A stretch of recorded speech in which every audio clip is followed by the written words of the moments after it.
Guys, anong pagkakaiba ng act and omission? But first, let us define what is crime. It says, it is an act or omission punishable by law. Act is doing something, omission is failing to do something.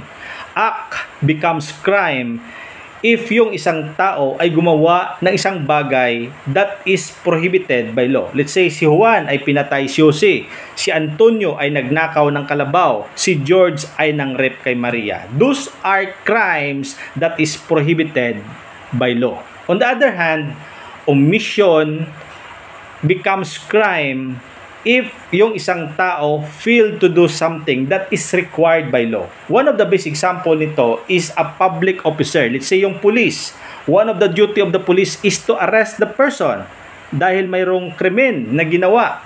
And after the arrest, it is the obligation or duty of the police to inform of his right under Miranda Doctrine. Pero anong nangyari? Hindi nagawa o na-inform ng police yung nasabing karapatan.